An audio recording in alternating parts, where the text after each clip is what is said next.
여기서 찾지 말자고. 여기서는 트레이딩 하시거나 갖다 예를 들어서 잘못 잡으면 저는 순식간에 30에서 반토막도 된다고 봅니다. 몇 가지 종목 샘플링을 하는데 벌써 60, 70%씩 급등하는 아까 선이 나오고 있어요. 네. 그래서 이런 섹터를 이제 추적을 하고 있는 거고요. 이런 것들이 전체적인 시장의 어떤 앞으로 6개월이나 1년의 시장을 좌우할 것 같아요. 지금 제가 이런 거를 왜 자꾸 하면 이런 것만 찾아다니는 에너지들이 이제 생기는 거예요. 그동안 소외됐던 것만 찾자.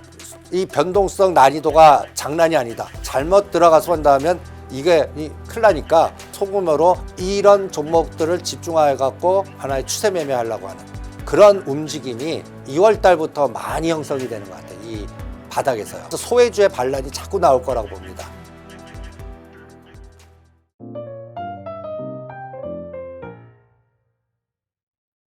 네, 대표님 항상 복잡계 사고로 현재 시장을 지배하는 것보다는 앞으로 시장을 지배할 것에 대비해서 미리 생각하는 판단에 대해 저희에게 또 아이디어를 주고 계신데요. 우주항공, 스페이스 X 관련 이슈는 이제 마감을 하고 다음 주도주로 이동을 해보자. 다른 주도주 물줄기를 찾아보자. 이렇게 강조를 하고 계십니다. 계속 지금 제가 한 2주째 강조하는 것 같아요. 네.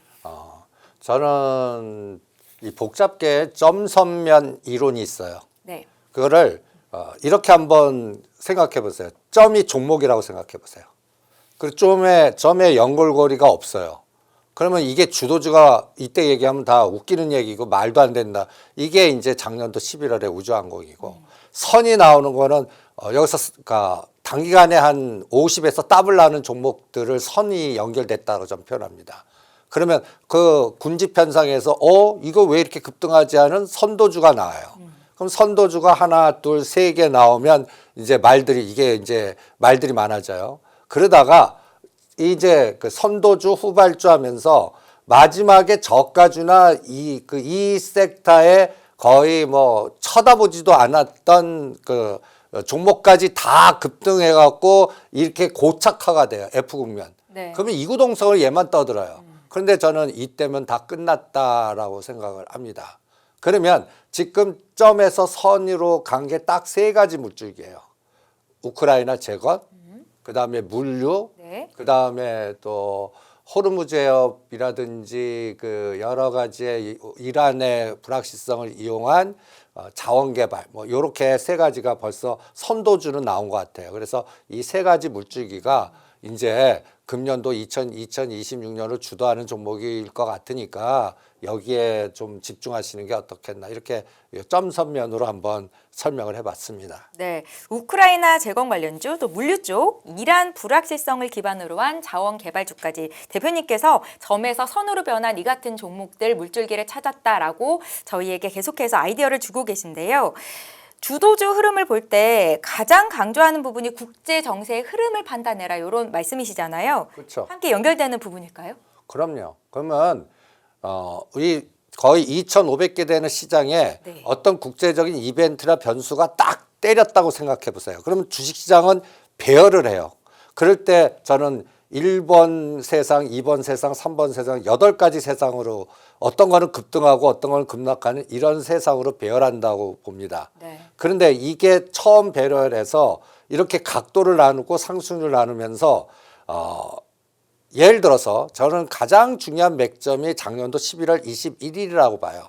3,838. 그리고 나서 지금 이 각도가 3번 바뀌고 100% 이상, 300% 이상에서 가장 위험한 게 이 포물선 각도. 이게 급등할 땐 다 자랑만 하거든요. 그런데 이런 것들은 어느 날 갑자기 역부있자나 급락하면서 생명을 마무리한다고 보거든요. 이 데이터를 먼저 시장 조사를 해요.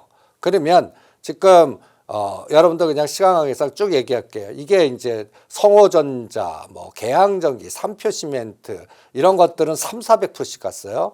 그리고 스피어, 그 다음에 또 유진 로봇, 현대 무벡스 로봇주가 또 하나의 그 급등 파동이 나왔고요. 그 다음에 이제 최근에는 우리기술이라고 해서 원전 해체해서 이런 것들이 단기간에 200% 이상 급등을 하고 그 다음에 이제 부동산 개발, 원전, 로봇, 그 다음에 보스턴 다이너스 연결고리의 종목들 이런 것들이 샘플링으로 쫙 나와요. 그러면 아까 설명한 대로 여기서 찾지 말자고. 여기서는 트레이딩 하시거나 갖다 예를 들어서 잘못 잡으면 저는 순식간에 30에서 반토막도 된다고 봅니다. 역부이자 걸려버리면. 그러니까 이런 것들은 안 하시는 게 정답이다라는 생각이 들고요. 네. 그래서 다음 주도주는 저는 이거를 이벤트 드라이븐 전략이라고 봅니다. 헤지 펀드에서 국제 정세나 판세에 의해서 어떤 의사결정을 갖는 핵심 그 메이저급의 간단히 해서 블랙록의 CIO나 이런 사람들이 앞으로의 포트를 어느 쪽은 제거하고 어느 쪽으로 집중하는 의사결정하는 그런 팀들이 있거든요. 네. 그분들이 이런 뉴스를 봤을 때 어떻게 생각할까를 자도 같이 고민해 보세요.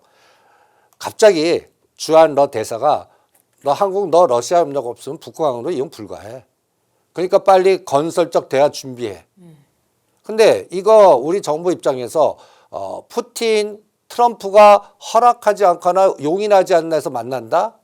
지금 러시아는 북한하고 군사적 혈맹 관계고 안보까지 책임지는 이런 상황에서 이 러시아 대사가 왜 뚱딴지같이 이런 얘기를 했을까 이 시점에. 그 다음에는 트럼프가 이란 협상 실패 때는 항모가 하나 나가 있는데 네. 두 번째 항모를 파견하겠다 그래요. 이거는 항모 전단이 들어가는 거예요. 그럼 이건 전쟁하겠다는 얘기거든요. 두 번째 이게 군사적으로. 그 다음에 미국은 또 이란산 석유 원유를 운반하는 건 다 납포하겠다고 이렇게 협박을 해요.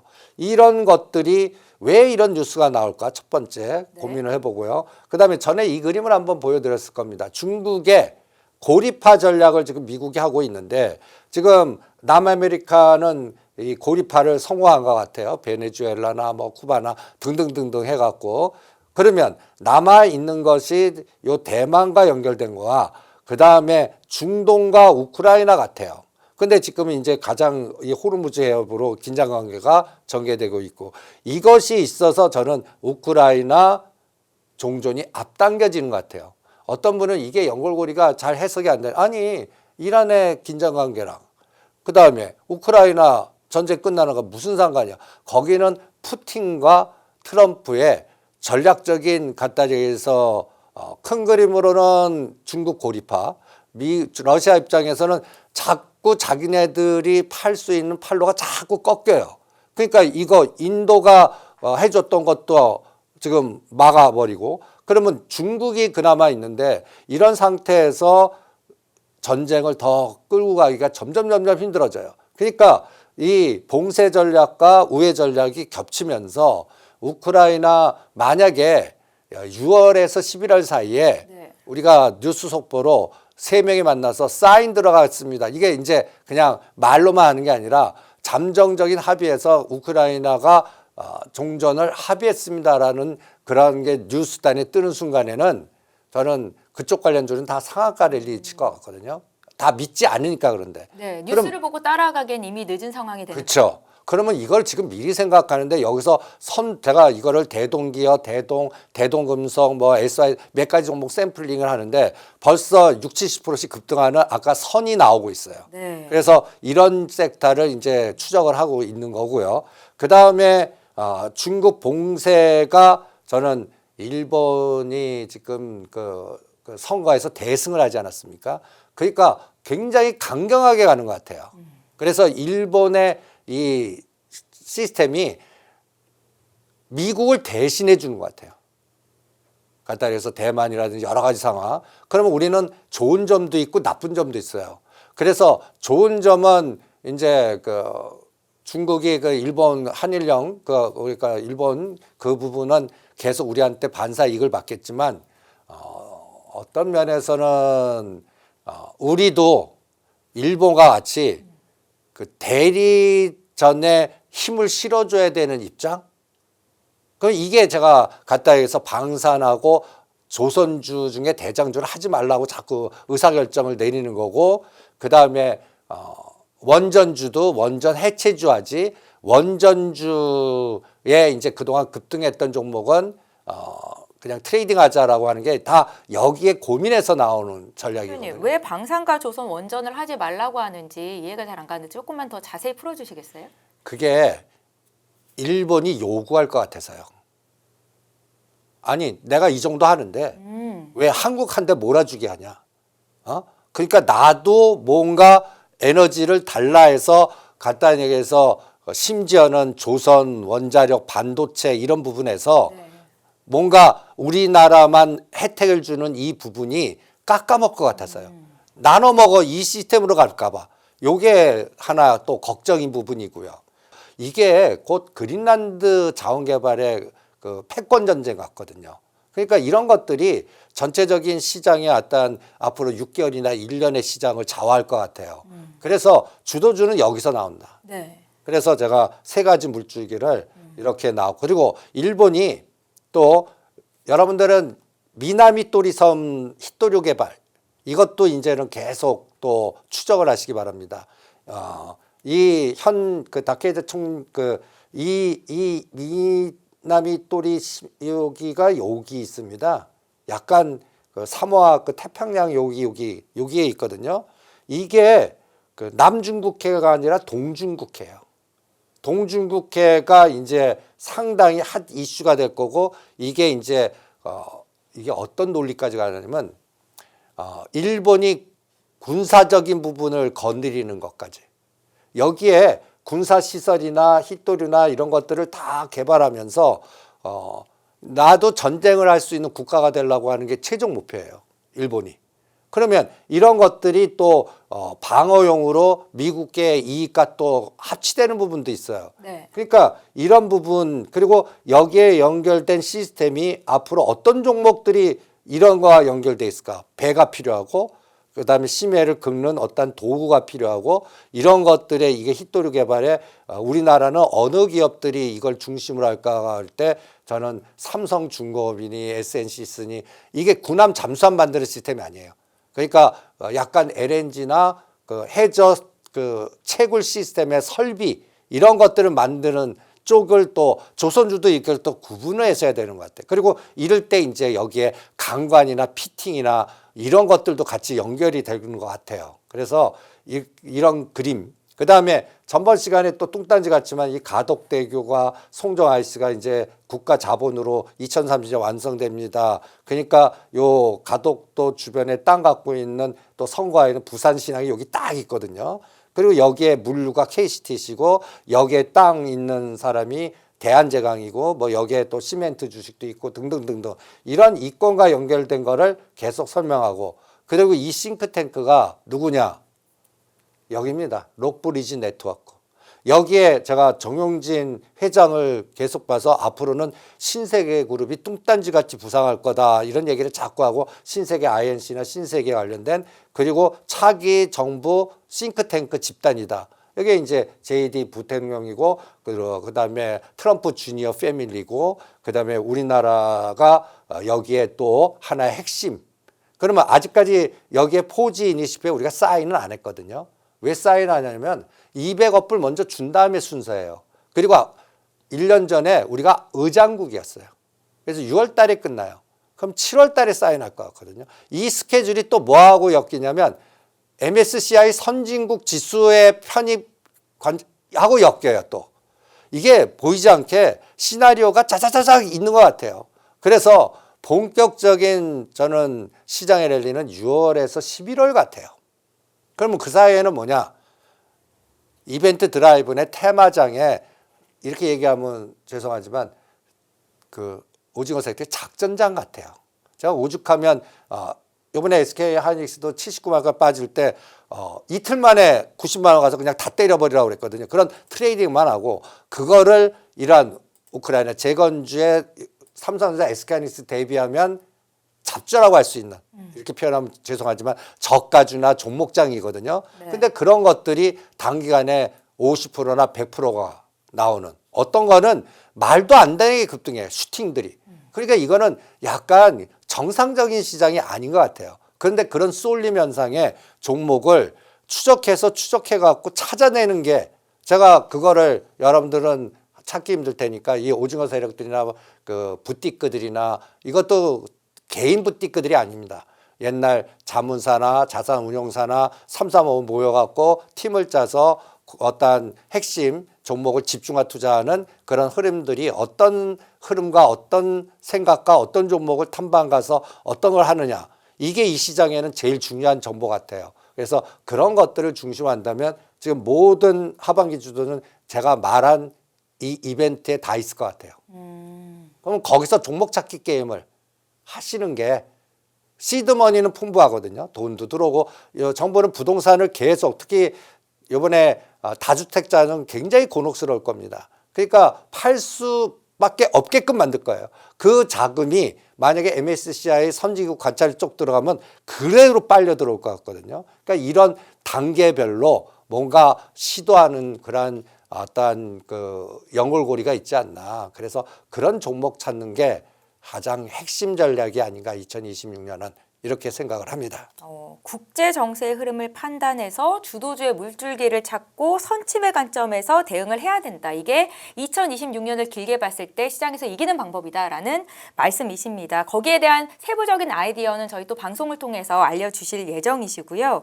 대표님께서는 항상 파생시장 움직임을 보시잖아요. 롱숏 전략으로 어떻게 또 종목들이 대응이 되는지 지금 위치가 어떤지 좀 알려주시겠어요? 그래서 여러분이 대표되는 시가상위 종목은 저하고 같이 한번 따라서 한번 해보세요. 네.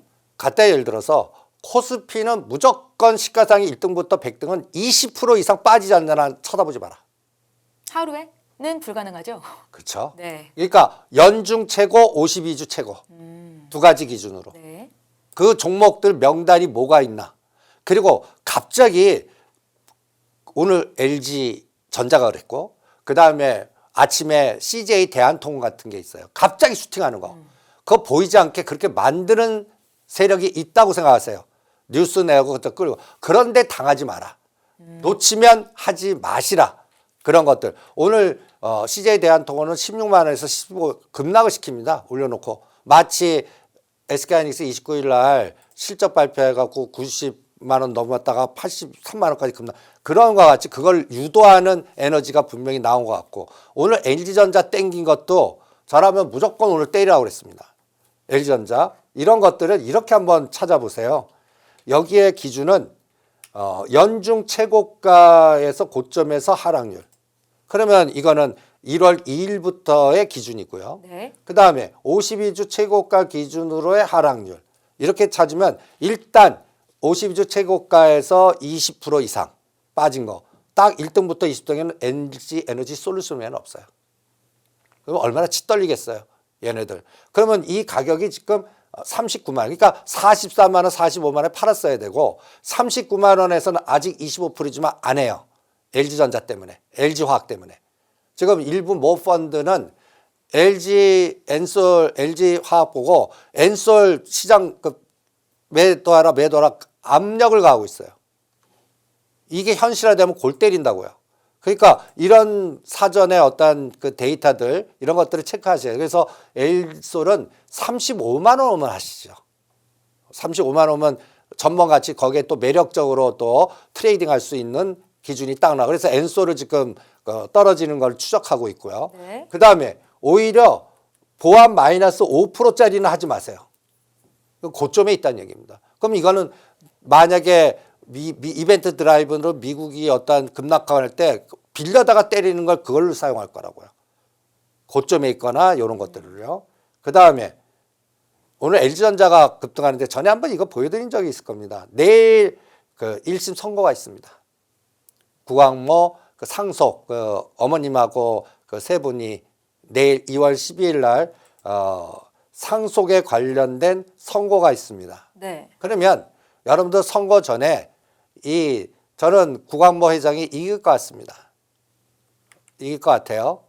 그러면 그거 관리 말로는 지금 피지컬 A LG전자지만 전 들여다보면 내일 선거 주가 관리라고 봅니다. 내일 법률 리스크. 옛날에 LG 그 그룹 말고 삼성의 이재용 회장 법률 그 리스크 제거된 다음에 5만 원부터 날아가는 그 얘기를 제가 계속하지 않습니까? LG 전자 조용하시는데 법률 리스크 제거되면 구조 조정할 거고 그게 대표되는 게 LG CNS니까 이제 LG 전자 내일 요거 오늘과 내일 급등하면 팔아갖고 CNS로 다 몰아라.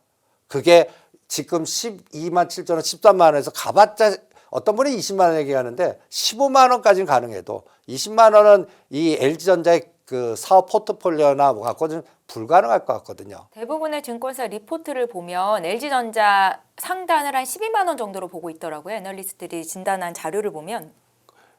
그거는 그 LG그룹에 대한 치떨림이라고 생각하시면 됩니다. 그동안 LG전자 그룹 갖고 계신 분들은 네. 이와 같은 장에서 다 치떨리는 종목들이거든요. 그런데 이제 저는 이걸 거버넌스 게임을 보면 구광모 회장이 카드를 계속 빅베스하고 안 쓰고 있었다. 법률 리스크 제거되기 전까지. 그거를 내일 이제 선고받고 물론 1심 선고입니다. 그러면 또 항고하겠죠. 그러나 그 첫 번째가 중요하고 그 에너지가 오늘 시장에서 보여준 거 아니냐. 그래서 오늘 내일 수에 이제 LG전자가 랠리 나오면 팔아서 저라면 LG CNS로 갑니다. 왜 CNS로 갑니까? 이제 그 LG그룹의 전략적 자산의 배치나 그 구조조정이나 희망 그 뭐 퇴직이나 이런 걸 본격화할 것 같아요. LG그룹은 네. 뭔가 그 구조조정을 해야 되는데 그 타이밍을 법률과 리스크를 제거한 다음에 횡보를 하지 않을까. 그러면 거기에서 뭔가 자를 거 자르고 합칠 거 합치면 자원을 배분하는 대표되는 삼성그룹에는 삼성 SDS가 있다면 네. LG그룹은 LG CNS, 신세계그룹은 신세계 INC. 네. 이거를 핵심하는 게 이게 앞으로 뭐 10만 원도 가고 15만 원도 갈 수 있는 그런 에너지니까 윗상단이 LG CNS는 열려 있고 LG전자는 갇혀 있고 이런 생각이 들어서 내일 기회로 여기를 조정하시는 건 어떻겠나 이런 생각이 듭니다. 그러니까 LG전자가 오늘 급등했던 이유가 법률 리스크를 미리 해소하는 것에 반영한 주가 흐름이고 내일 혹시 급등이 있더라도 차익 실현하는 게 맞다라는 관점이세요. 이게 이제 거래량이 굉장히 많이 터졌더라고요. 예, 이거는 이제 저는 그 현역에 있는 사람들만 감 잡는 개념인데 네. 언론은 피지컬 A에 초기 투자하고 근사하게 포장을 하죠. 그런데 이런 것들을 이제 현역에 있는 이걸 담당하는 모찌 관리 대표 CIO들이 있습니다. LG그룹 대표, 나는 어느 그룹 대표의 주가 관리 그런 것들에 연계된 그 각각의 핵심 모찌 책임자들이 있거든요. 네. 그 에너지가 오늘 나왔다고 보는 거예요. 이거는 어나리스나 이쪽 파트가 전혀 연동되지 않은 그런 거니까 마치 이거 비슷해요. 갑자기 전에 그 SK 하이닉스, 삼성전자하고 두산 에너빌리티하고 하나 하한가 친 날 있죠. 그거 한두 사람입니다. 그거 왜 하한가 치냐? 하한가에 생각보다 많이 거래됐어요. 삼성전자가 4,500주나 거래됐더라고요. 근데 그게 뭐냐? 대충 싱가포르나 홍콩이나 이런 그쪽의 해지 애들 중에 8시 1분 만에 그 효과를 놓고 자기의 그날의 포지션 정리를 유리하기 위해서 만든 하나의 전략으로 그냥 때려버린 겁니다. 상징적으로. 대장을 때리니까 그거 아무도 모르는 사람이 이게 뭐야 하고 아니 삼성전자도 하한가를 봐. 두산 에너비티도 그다음에 KT, 하나오션 다 대장주잖아요. 네. 이게 저는 바스켓 매매를 하기 위한 그날 선도 때린 거예요. 저는 그것 때문에 그날 뺐다 올린다라고 그랬거든요. 이게 이제 하한가 패턴, 상한가 패턴 올려놓고 죽이는 거에 정반대거든요. 그러니까 그런 것 같이 이거를 넥스트 프리마켓이 생겼기 때문에 이런 게 우리는 거기에 여러분들 그거 보고 나도 구자산 절대 여러분들 못 삽니다. 정해져 있어요. 매수가를 아무리 하한가로 설정을 안 들어와요. 해놓더라도 네. 수량의 원칙 등에서 지네들끼리 이렇게 놓고 지네들끼리 유도하는 거예요. 그거 한두 명입니다. 그게 의도적인 매매거든요. 네. 그게 이제 그 바스켓 매매나 차익 거래에 자기네들이 유리하게 그날 왕창 뭔가 하겠다라는 의지에 그런 변동성을 만든 거라고 생각을 합니다. 네. 그러니까 여러분들이 이제 그런 하한가 패턴 나오거나 하한가 패턴 나오죠. 무조건 땡깁니다. 그러니까 그런 것들을 오히려 상한가 갑자기 올려놓고 짱돌 나오는 거 있죠. 그거는 그 이상은 가기 힘들어요. 그러니까 그거는 어떤 거냐면 호가를 보고 여기까지 거래될 테니까 폭탄을 그냥 촥 던져버린 거예요. 그럼 그냥 장대목이 체결될 때까지 쫙 빠지거든요. 그럼 그거 쉽게 못 올라가거든요. 그러니까 어떤 종목들이 어느 가격대에 현대오토에버나 현대차도 그 짱돌 운봉 맞고 나서 그걸 잘 못 들어요. 그러니까 그런 패턴이 나온 게 있나 없나를 잘 보시는 것도 이 프로그램 매매를 보실 때 참고가 되실 거예요. 그러니까 시가총액 상위 종목군을 매매할 때 52주 신고가 대비해서 한 5% 정도 조정받은 거는 사지 말라는 말씀이시고요. 요새는 사지 말고 네. 25%, 20%에서 30%짜리를 샘플링 하는 거예요. 네. 그러면 이제 그 중에서 바스켓으로 이제는 매수로 돌리는 게 생겨요. 코스닥은 그거보다 높게 보셔야 됩니다. 30에서 50% 변동. 그러니까 이렇게. 그러면 지금 보세요. 여러분들 HD 한국조선해양이 마이너스 22, LG화학이 마이너스 25, SK이노베이션 마이너스 22, 삼성 에피스홀딩스가 우리가 77만 원 갈 때 55만 원만 하겠습니다 하고 전에 얘기해 드린 적 있잖아요. 이번에 54만 원 딱 찍고 또 MSCI 아시아 거기에 편입되면서 현대건설에 딱 터닝하는 거 보세요. 전 보이지 않게 이걸 관리하는 팀들이 있다고 보거든요. 네. 그리고 카카오뱅크가 거의 30%. 여기가 이제 끔찍한 라인들입니다. 60에서 80 사이가 크래프톤 37, LIG 넥선 29, SK바이오팜, 카카오페이 45%, 한직칼, 이수페타시스, HD 현대마린. 대부분 조선 쪽이나 바이오 쪽이나 방산이나 게임이에요. 여기서 지금 저는 한진칼하고 크래프톤만 급락할 때 매수 전략을 세워드리고 있어요. 왜 그 두 종목만 꼽으신 거예요? 관리하는 팀들이 있더라고요. 아예 크래프톤은 VIP 자산 운영이 왕창 물려가고 그거 관리하는 것 같고, 네. 그 다음에 또 카카오그룹도 관리하는 팀들이 있는 것 같고요.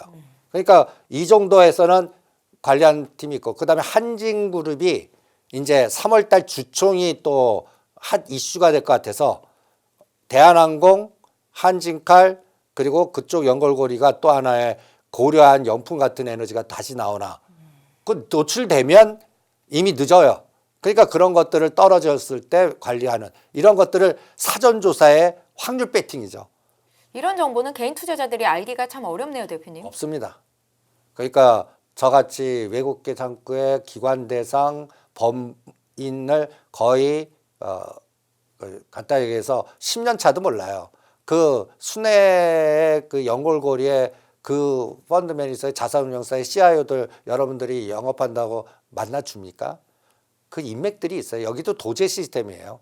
그러니까 그 인맥의 연골고리가 파악이 되거나 만나서 식사도 하거나 대충 물어볼 수 있거나 전화 걸면 받아주거나 뭔가 하는 어떤 연골고리가 있어야 그나마 잘 얘기도 안 해줘요. 그러니까 그런 에너지가 있어야 파악이 되거나 네. 아니면 거래하는 창구에 그 심부름꾼을 오히려 박아놓는 게 최고의 정보예요. 그 CIO도 거짓말할 때도 많아요. 역정보를 줄 때도 많고. 그런데 가장 정확한 거는 그거를 오파받는 쪽. 오파받는 쪽들이 이제 분명히 자기 심어 놓거든요.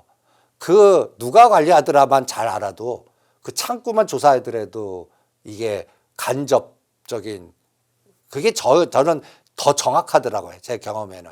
이런 거를 할 수밖에 없는데 이거를 일반들 개인들이 할 수 있겠습니까? 그러니까 포기하시고 제가 그나마 조사를 계속해서 징후 같은 거는 네. 이 시간을 통해서 계속 얘기를 해드리겠습니다. 알겠습니다. 그러니까 말씀하신 종목은 크래프톤과 아까 카카오 그룹 중에 카카오그룹하고 게임 관리하는 팀들이 자산운용에서 물려 있거나 네. 뭔가 그쪽에서 에너지를 갖고서 관리하는 팀들이 있는 것 같고 그 다음에 이제 엔솔과 LG화학은 주총 지나서 만약에 여기서 또 10%만 더 빠지면 이건 매력적이에요.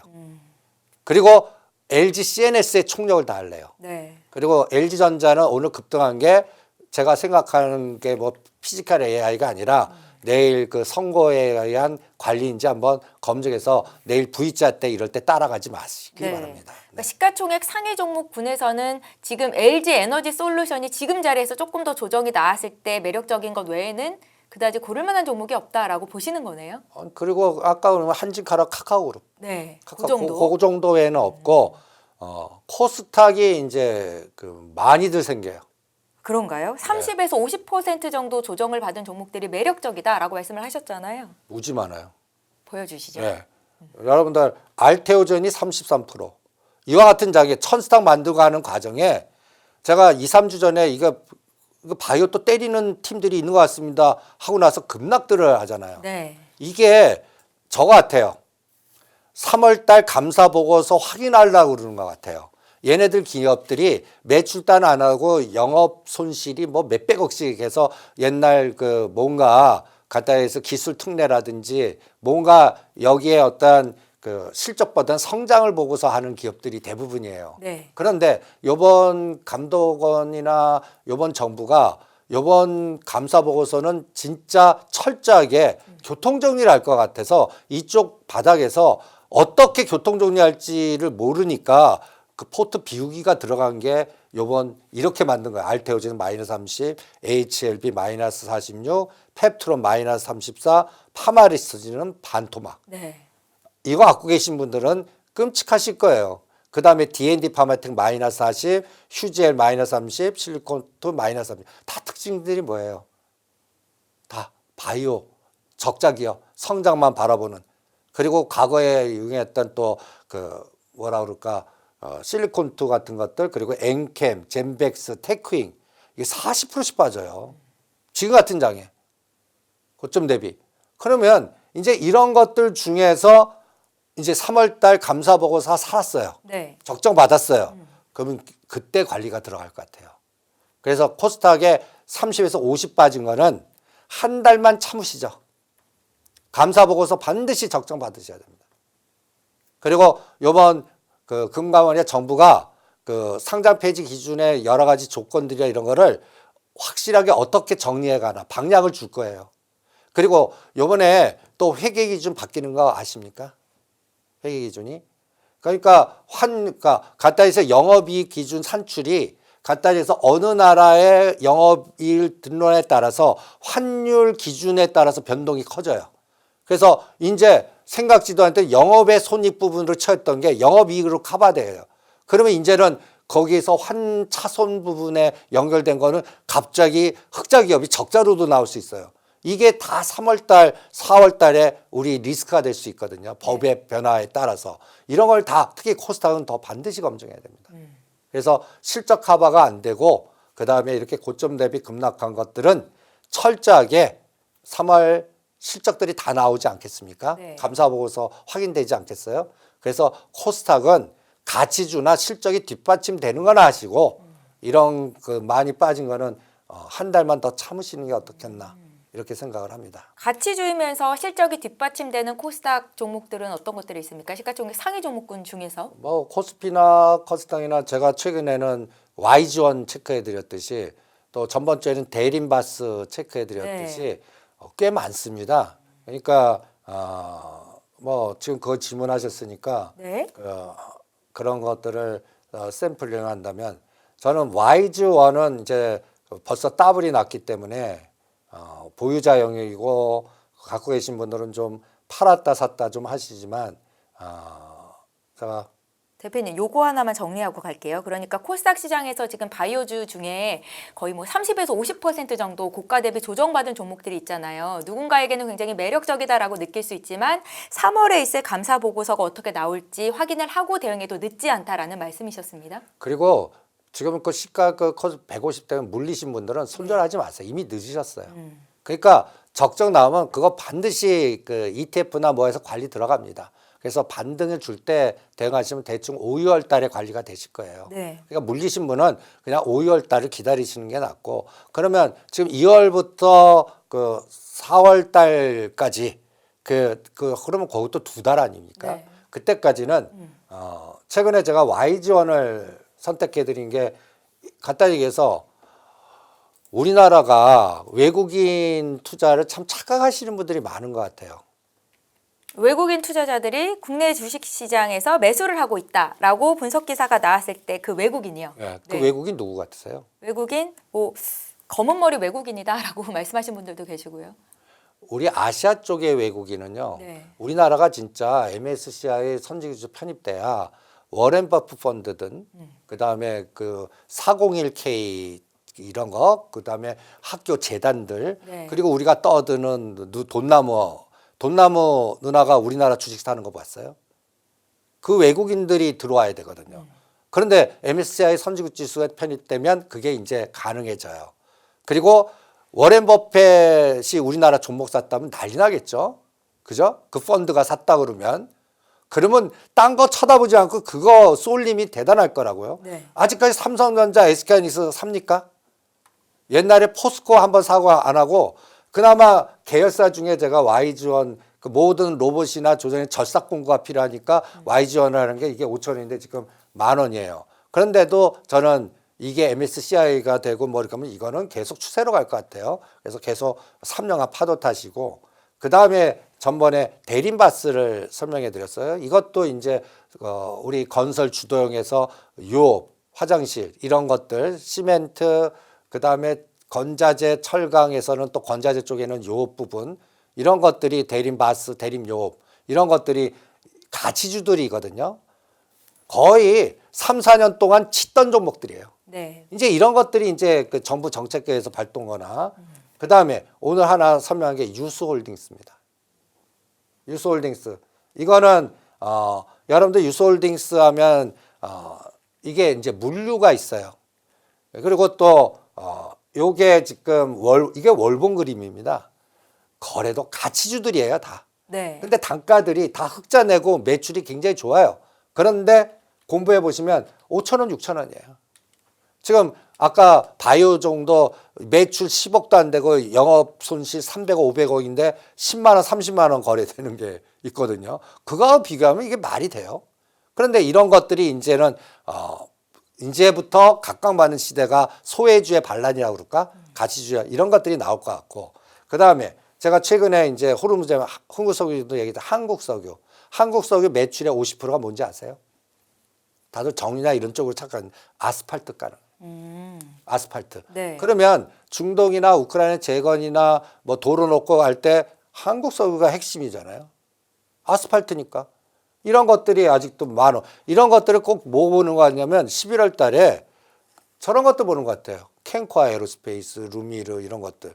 그러니까 이런 소외됐던 것들을 외롭게 하시는 게 삼성전자, SK하이닉스 수익의 10배 줄 겁니다. 대표님, 소외가 됐던 가치주를 지금 이 시점에서 보시는 이유가 지금 순환매장에서 이런 종목들도 부각될 수 있다라는 판단에서 말씀을 하시는 거겠죠? 지금 제가 이런 거를 왜 자꾸 하면 이런 것만 찾아다니는 에너지들이 이제 생기는 거예요. 네. 그동안 소외됐던 것만 찾자. 지금 이 변동성 난이도가 장난이 아니다. 파생의 변동성이 30, 50이 이게 왔다 갔다 하는데 잘못 들어가서 한다면 이게 큰일 나니까 그리고 선수도 잘못 맞히면 완전히 스트레이트급 나가니까 펀드 운영자들 입장에서는 집중 투자해서 소금으로 이런 종목들을 집중해 갖고 하나의 추세 매매하려고 하는 그런 움직임이 요새 특히 2월 달부터 많이 형성이 되는 것 같아요. 이 바닥에서요. 네. 그래서 소외주의 반란이 자꾸 나올 거라고 봅니다. 이런 소외주 중에서 매출단과 영업이익단이 아주 튼튼하고 네. 그런데 인기가 없었어요 그동안. 그래서 제가 심지어는 YG원이 말이 안 돼서 제가 세일즈 해보겠습니다 해갖고 몇 군데 찾아보니까 당장 사더라고요. 그런 것들이 자율권이 생겼다는 얘기거든요. 옛날엔 왜 못 샀냐? 자율권이 없었어요. 그냥 액티브가 아니라 패시브로 해서 그냥 그 ETF에 의한 롱숏에서 그것만 해갖고 사인을 안 해주는 거예요. 네. 그런데 이제는 사인이 들어가는 거예요. 근데 이런 사인이 예를 들어서 이건 조단위 펀드가 들어오지 않아도 돼요. 한 300억에서 1,000억만 움직여도 이런 것들이 갑자기 50% 100% 올라요. 사이즈가 작으니까. 작으니까. 네. 그런 것들이 지금 이제 앞으로 상반기에 또 시장의 하나의 패턴으로 정착하지 않을까. 이거는 제가 현장을 조사해서 느끼는 거예요. 대표님, 전제가 코스피나 코스닥 지수가 지금 자리에서 크게 하락하지 않는다는 게 들어가는 걸까요? 하락하지 않죠. MSCI라든지 지금 현 정부는 네. 부동산 주기구 주식시장을 부양하는 정책적인 에너지를 갖고 있는 정부입니다. 그러니까 거기에서 롱의 기본에 어떤 상태에서의 자금이 들어오냐 이게 핵심이고 그게 추세로 어떤 정도의 에너지를 주냐가 핵심이고 그런데 그중에서는 정치적 변화에 의한 롱숏에서 갑자기 상승을 지수하더라도 아까 얘기한 대로 코스피는 20, 30%가 빠지는 게 허다해지고 그 다음에 코스닥은 30에서 50% 그러면 절대적으로 어느 단가에서는 하지 않는 제거법을 하시는 게 굉장히 중요합니다. 네. 지수는 올라가는데 갑자기 나는 이게 뭐지 하는 상태가 이게 화려한데 피멍 들거나 다치시는 분들이 많이 생기는 장도 직근 같은 장이에요. 그러니까 이런 부분을 체크하시는 게 어떻겠나. 그래서 아까 제가 외국인 설명하다가 네. 제가 잠깐 옆으로 샜는데 검은 머리 외국인을 어떤 사람으로 보냐? 지금 외국인을 제가 정의하면 저도 반타 세력이라는 말씀이세요? 네? 반타 세력? 아니에요. 아니에요. 보시면 외국인이 정의가 국내 거주자가 아닌 투자자인데 외국인이 해외에 본사를 둔 외국계 기관 투자자거나 해외에 거주한 개인 투자자거나 아니면 외국계 연기금 헤지펀드 은행 이게 핵심이에요. 외국계 연기금 헤지펀드 은행 보험사인데 아시아 쪽은요. 저 미국 본토라고 생각하시면 안 됩니다. 약간 유럽계, 네. 영국계, 호주, 맥퀄리, 그 다음에 옛날 CS 그 스위스 UBS로 바뀌었나 이런 애들 맥퀄리 그 다음에 또 JP 모간 마피아들 모간 스탠리 JP 모간 아시아 계통 그리고 블랙록 그러면 미국이 해요 하긴 하는데 401k가 블랙록한테 맡겨요. 네. 그래서 쿠션 들어와서 들어오는 거지 걔네들이 직접 오파 안 내요. 그럼 그걸 쿠션 들어서 들어온 애들이 30, 40대 젊은 애들이에요. 다 싱가포르나 홍콩이나 이런 애들이 있는 거예요. 그리고 지네들끼리 또 그 뭐라 그럴까 텔레마케팅에서 지네들끼리 끼리끼리 놀아요. 네. 그래서 거기에서 어떤 집단은 우리 골탕 먹이는 애들 JP 모간은 어떤 짓도 하냐면 니네들이 주고 니네들이 받으면서 속여요. 사고팔고를 창구를 동시에 내거나 그래서 여러분들이 예를 들어서 어떤 종목이 나오면 오늘 여기 LG 이노텍이 제가 관심 있어서 매일 요거를 복사해놔요. 네. 오늘 JP 매도 쪽에서 외국계가 있었나 매수 쪽에서 누가 오늘 JP 모간하고 모간 스탠리가 있었어요.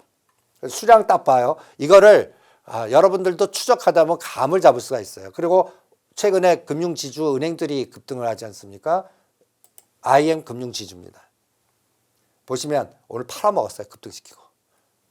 모간 스탠리, JP 모간, 맥컬리 매도 상위로 땡겨놓고 팔아먹었어요. 그러니까 급등했는데 외국계 창구가 매수 창구에 있느냐 매도 창구에 있느냐 그리고 이게 하루만이 아니라 추세로 되면 이게 당하시는 거예요. 우리를 보면 와 좋은 얘기도 하는데 얘도 올려놓고 팔아먹는 거거든요.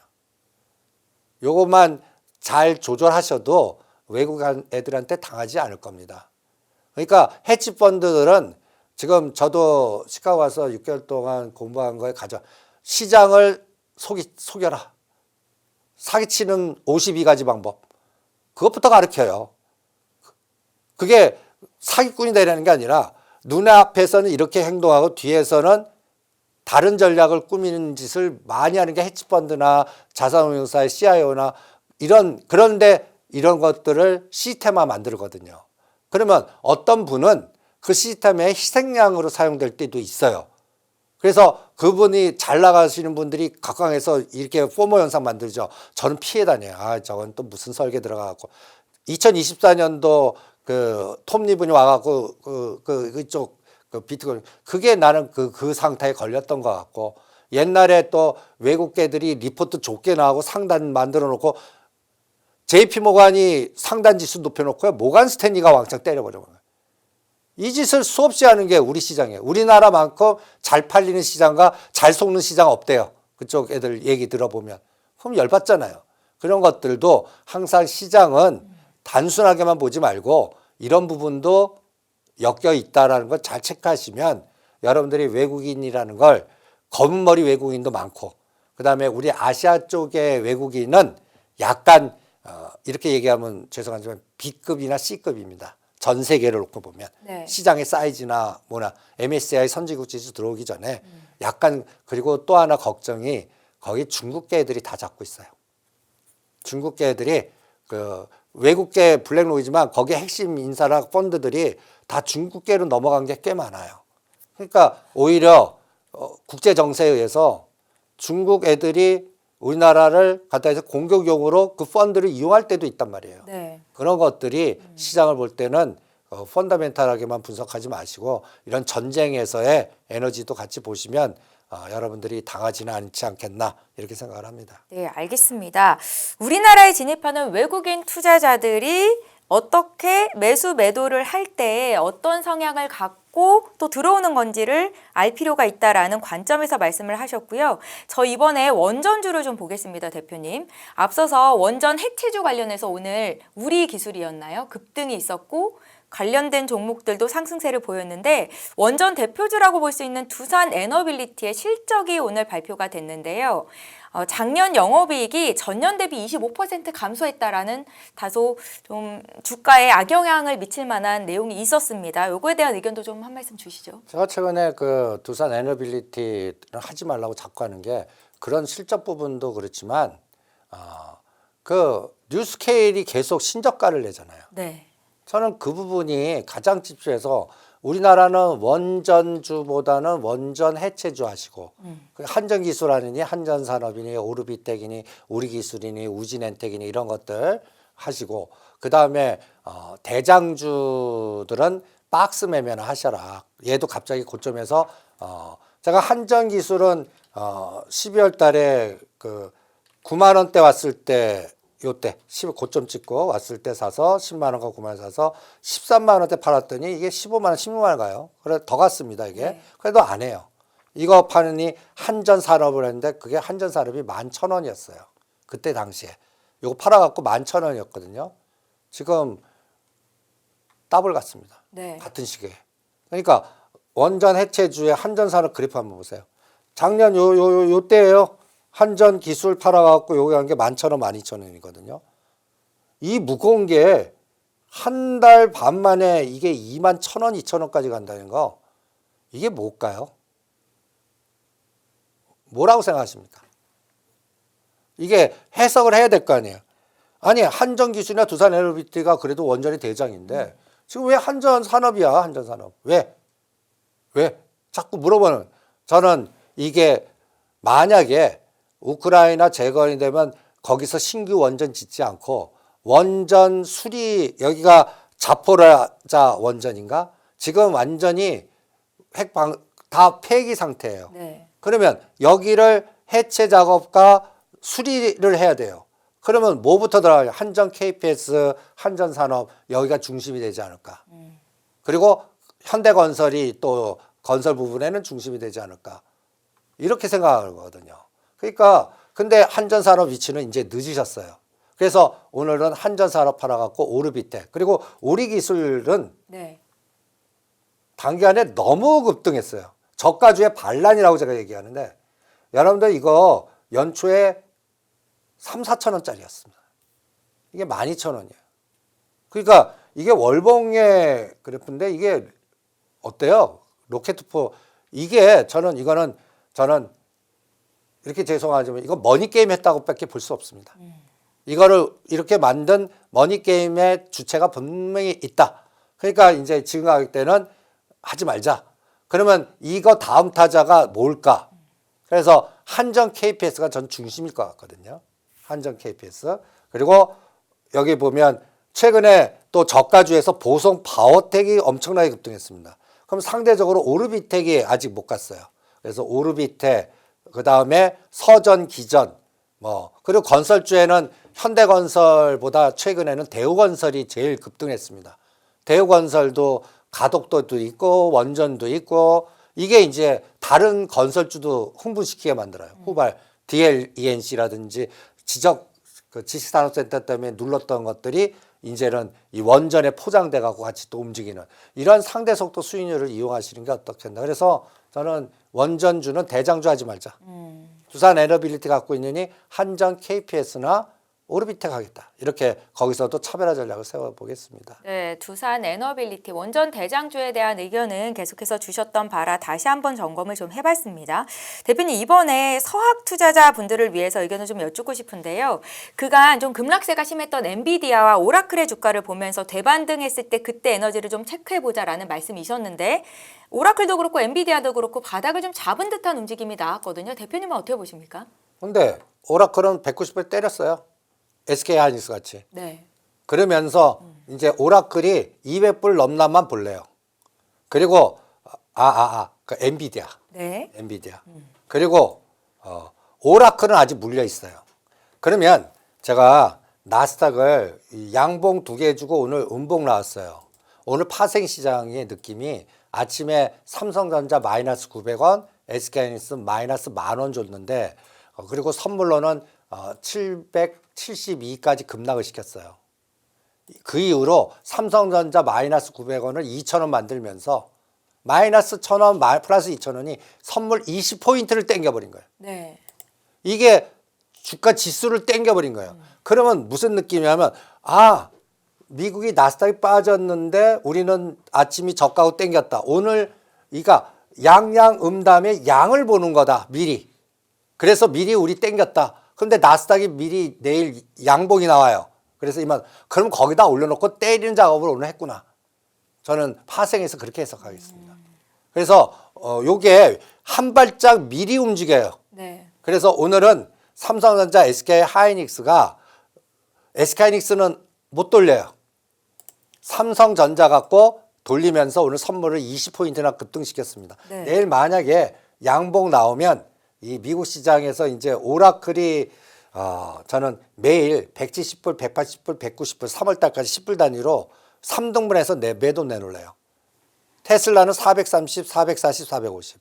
오라클, 엔비디아는 190불에 팔아갖고 딴 거 하고.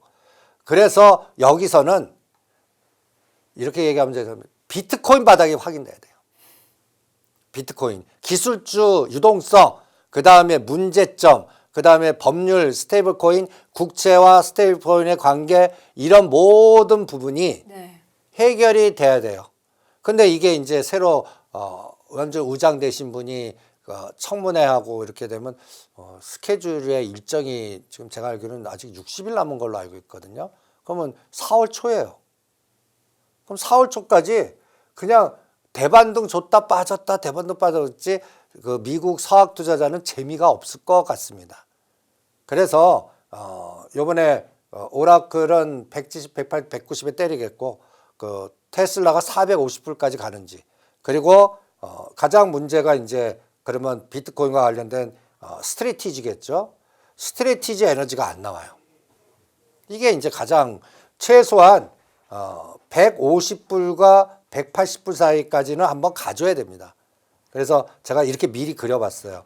급락한 게 190불에서 104불까지 2월 5일 날 이렇게 급락을 했습니다. 여기는 많은 해프닝이 있었어요. 우리는 빗썸이 주어서 그거 받은 사람이 갑자기 그냥 때리는 공매도, 무차익 공매도 현상 만들었고 그게 더 급락을 만들었고 미국도 스트레이티즈도 190불이 2월 초에 2월 5일에 104불까지 빠졌으면 거의 반토막 된 거 아닙니까?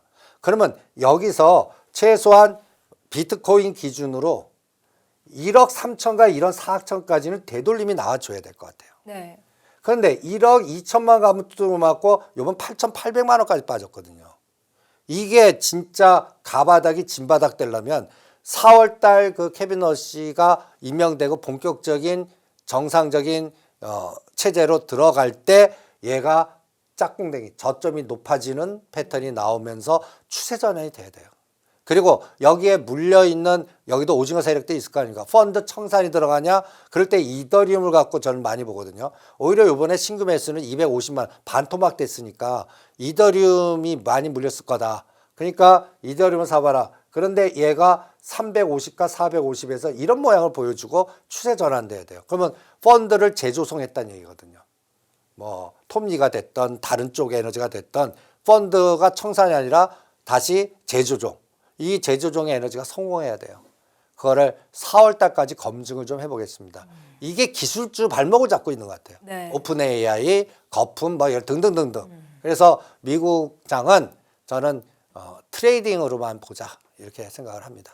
예, 잘 알겠습니다. 오늘 대표님의 의견 여기까지 듣도록 하겠습니다. 저희 다음 주 방송은 설 연휴로 쉬고요. 2월 25일 수요일 오후 6시에 시청자 여러분들 만나 뵈러 올 거고요. 잠시 뒤 7시부터는 인포맥스 라이브가 이어질 예정입니다. 끝까지 저희와 함께해 주시면 감사하겠습니다. 다인경제 이승조 대표와 함께했습니다. 고맙습니다. 네.